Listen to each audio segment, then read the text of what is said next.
एक समय ऐसा भी था जब इंसान सिर्फ एक जानवर थे।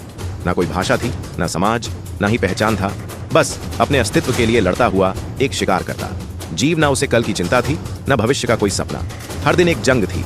भूख, डर और मौत से यहीं से शुरू होती है जानवर से इंसान बनने का सफर। और उस सफर की सबसे पहली गूंज गूंजती है उन पुरानी गुफाओं की दीवारों पर। आज से अरबों साल पहले का वो समय जब धरती पर कोई इंसान, जानवर, पेड़ पौधे, यहां तक कि कोई भी जीवित प्राणी मौजूद नहीं था। सिर्फ एक उबलता हुआ आग का गोला जो सूरज से भी ज्यादा खतरनाक लग रहा था। ना कोई हवा थी, ना पानी, सिर्फ धकती हुई गर्मी, अंधेरा और चारों तरफ तबाही। यह वही धरती है जिस पर आज हम खड़े हैं। लेकिन तब इसका वातावरण इतना विषैला और गर्म था कि जीवन का कोई सवाल ही नहीं उठता था।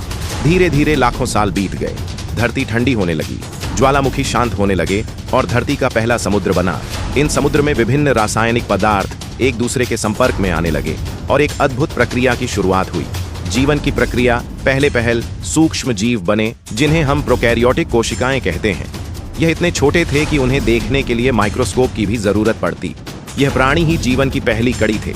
कोई हाथ पैर नहीं, कोई दिमाग नहीं, बस एक सरल कोशिका जो जीवन के पहिए को घुमा रही थी। धीरे धीरे प्रोकैरियोटिक जीवों ने खुद को विकसित किया और यूकैरियोटिक जीव अस्तित्व में आए। अब जीवन सिर्फ एक कोशिका तक सीमित नहीं था, बल्कि कई कोशिकाएं मिलकर एक शरीर का निर्माण करने लगी थीं। फिर समय के साथ धरती का वातावरण बदलता गया। पृथ्वी में ऑक्सीजन की मात्रा बढ़ने लगी और समुद्र जीवों से भरने लगे। फिर आया एक ऐसा समय जिसने जीवन की दिशा ही बदल दी। इस दौरान हजारों नई प्रजातियां एक साथ विकसित हुईं। जटिल जीव जैसे मछलियां, कीड़े, जेलीफिश और कई अनोखे समुद्री जीवों का आगमन हुआ। रीढ़ वाले जीव पहली बार दिखने लगे। जीवन तेजी से विकसित होने लगा और फिर कुछ जीव पानी से बाहर निकलकर धरती पर भी अपने पैर जमाने लगे। कुछ मछलियां विकसित होकर उभयचर यानी एफीबियंस बन गई, जिन्हें पहले पानी और फिर धीरे धीरे जमीन पर रहने की ताकत मिली। फिर आयसे यानी रेप्टाइल्स।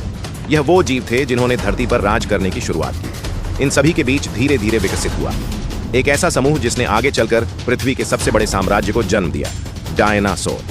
धरती का सबसे दिलचस्प दौर जब डायनासोर पूरी पृथ्वी में राज करते थे, जो लगभग 23 करोड़ साल पहले शुरू हुआ था।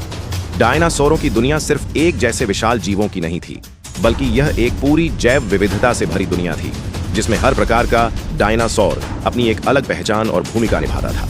कुछ डायनासोर शुद्ध रूप से शाकाहारी थे, जैसे ब्रैकियोसोरस, जो अपनी लंबी गर्दन से आसमान छूते पेड़ों की ऊंचाई तक पहुंच जाते और वहां के पत्तों को आराम से चबाते थे। इनके विशाल शरीर और शांत स्वभाव के बावजूद इनके चारों ओर हमेशा सतर्कता बनी रहती थी, क्योंकि शिकारी हर कोने में छिपे होते थे।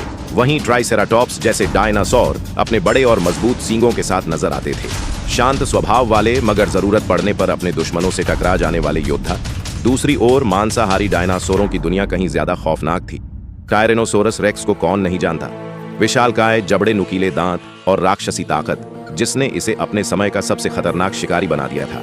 पर इससे कम खतरनाक नहीं थे वे लॉस रैप्टर्स, जो आकार में भले ही छोटे थे, मगर चालाकी, तेजी और टीम वर्क से अपने शिकार को चौंका देते थे। लेकिन डायनासोरों की कहानी सिर्फ धरती तक सीमित नहीं थी। कुछ ने आसमान में उड़ान भरी, जैसे टेरोक्टाइल्स और क्वेट्ज़लकोट्लस, जिनके पंख इतने विशाल थे कि लगता था जैसे पूरा आकाश ही उनके कब्जे में हो। यह उड़ने वाले डायनासोर शिकार करने के लिए या लंबी दूरी तय करने के लिए आसमान में इधर उधर मंडराते रहते थे। और वहीं जब नजरें समंदर की गहराइयों में जाती हैं, तो वहां भी डायनासोरों जैसा जीवन मौजूद था।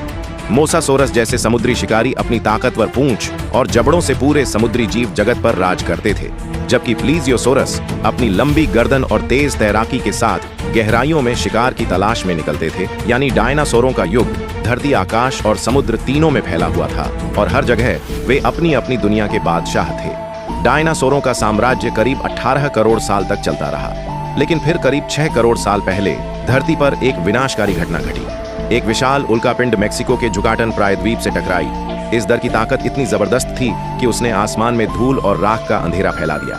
सूरज की रोशनी धरती तक पहुंचनी बंद हो गई, तापमान गिरने लगा और सबसे पहले असर पड़ा पेड़ पौधों पर। जंगल धीरे धीरे सूखने लगे।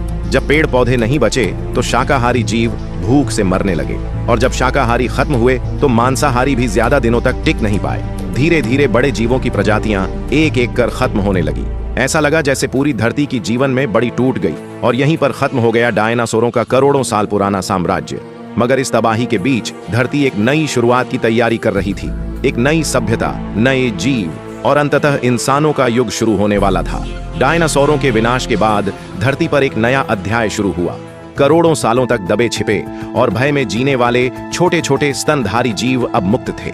पहले यह जीव पेड़ों की झाड़ियों में, जमीन के नीचे बिलों में या चट्टानों की दरारों में छिपकर रहते थे, क्योंकि धरती पर डायनासोरों का राज था और उनका किसी भी समय शिकार हो जाना तय था। मगर अब वह डर मिट चुका था। वातावरण धीरे धीरे स्थिर हो रहा था और जीवन को फिर से फैलने का मौका मिल रहा था।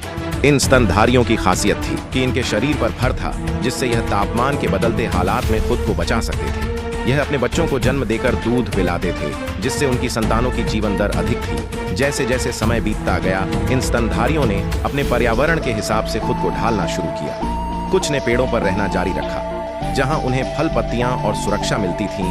वहीं कुछ जमीन पर उतर आए और उन्होंने नई चुनौतियों का सामना करना सीखा। खुला आकाश, खुले शिकारी और बदलता मौसम। डायनासोरों के बाद धरती स्तनधारी जीवों से भर गई थी, लेकिन उनमें से कुछ खास प्रजातियां धीरे धीरे एक नए मुकाम की ओर बढ़ रही थीं। यह थे प्राइमेट्स, यानी वह जीव जो आज के इंसानों के सबसे नजदीकी पूर्वज माने जाते हैं। यही जीव आगे चलकर इंसानों के पूर्वज बनने वाले थे। इन प्राइमेट्स का विकास काफी रोचक था। उन्होंने पेड़ों पर चढ़ना, शाखाओं पर छलांग लगाना और तेजी से भागना सीखा। धीरे धीरे उनके अंगों में बदलाव आने लगा। उनकी उंगलियां लचीली होने लगीं ताकि वे शाखाओं को मजबूती से पकड़ सकें। उनके हाथ अब सिर्फ पकड़ने के लिए नहीं, बल्कि चीजों को घुमा फिराकर समझने और उपयोग करने के लिए बनने लगे। सबसे महत्वपूर्ण बदलावों में से एक था आंखों की स्थिति। अब उनकी आंखें सिर के सामने की ओर आ गई, जिससे उन्हें गहराई और दूरी का बेहतर अनुमान होने लगा। यह बदलाव उन्हें पेड़ों पर छलांग लगाने और शिकारियों से बचने में बेहद मददगार साबित हुआ। समय के साथ प्राइमेट्स का दिमाग भी विकसित होने लगा। वे अब छोटे समूहों में रहने लगे, मिलजुल कर भोजन ढूंढते और एक दूसरे को खतरे से सावधान करते। सामाजिक जीवन की शुरुआत यहीं से हुई। समूहों में रहना और एक दूसरे से संकेतों के जरिए संवाद करना। सामाजिक जीवन की शुरुआत यहीं से हुई। समूहों में रहना और एक दूसरे से संकेतों के जरिए संवाद करना उनके दिमागी विकास का एक बड़ा कारण बना। धीरे धीरे शरीर में और भी बदलाव आने लगे। कुछ प्राइमेट्स ने जमीन पर ज्यादा समय बिताना शुरू किया। शाखाओं पर लटकने वाले हाथ अब जमीन पर चलने में भी इस्तेमाल होने लगे। रीढ़ की हड्डी में हल्का झुकाव आया और शरीर की बनावट ऐसी होने लगी कि वे कुछ समय के लिए दो पैरों पर खड़े हो सके। यही वो समय था जहां इंसान बनने की दिशा में पहला कदम रखा गया। दो पैरों पर खड़े होना सिर्फ एक शारीरिक बदलाव नहीं था, यह संकेत था एक नई सोच, एक नए दृष्टिकोण और धरती पर आने वाले सबसे जटिल जीव मनुष्य की शुरुआत का। आज से लगभग 20 लाख साल पहले इंसानी विकास की यात्रा ने एक नया मोड़ लिया। होमो इरेक्टस का उदय हुआ, जिसका अर्थ है सीधा खड़ा होने वाला मानव। यह हमारे पूर्वजों की इवोल्यूशनरी कड़ी में एक बेहद अहम पड़ाव था। होमो इरेक्टस न सिर्फ दिखने में पहले के प्राइमेट से अलग था, बल्कि इसकी क्षमताएं भी कहीं अधिक विकसित थीं। इनका मस्तिष्क पहले की तुलना में बड़ा और अधिक जटिल हो चुका था, जिससे सोचने, समझने और समस्याओं को हल करने की क्षमता बढ़ी। इनकी सबसे खास बात थी इनका शरीर। यह पूरी तरह दो पैरों पर सीधा चल सकते थे, जिससे इन्हें लंबी दूरी तय करने में आसानी होती थी। होमो इरेक्टस ने न सिर्फ चलना सीखा, बल्कि अपने हाथों का इस्तेमाल औजार बनाने के लिए करना शुरू कर दिया। पत्थर को तराश कर हथियार बनाना, लकड़ियों से साधारण उपकरण तैयार करना, यह सब उनके जीवन का हिस्सा बन गया था। लेकिन जो चीज उनके जीवन में सबसे बड़ा बदलाव लेकर आई, वो थी आग का प्रयोग। आग को नियंत्रित करना और उसका इस्तेमाल करना मानव इतिहास की सबसे क्रांतिकारी खोजों में से एक था। इससे खाना पकाना संभव हुआ, जिससे भोजन को पचाना आसान हो गया और पोषण भी बढ़ा। आग ने उन्हें ठंड से बचाया, जिससे अब वे ठंडे इलाकों में भी जीवित रह सकते थे। और सबसे अहम, आग ने उन्हें रात के अंधेरे और जंगली जानवरों से सुरक्षा दी। इस सब के साथ साथ एक और सामाजिक बदलाव हुआ। अब लोग आग के चारों ओर इकट्ठा होने नहीं, बल्कि हाथ, कुल्हाड़ी, नुकीले भाले और पत्थर की चाकू, खुरचनी जैसे औजार तैयार किए जाने लगे।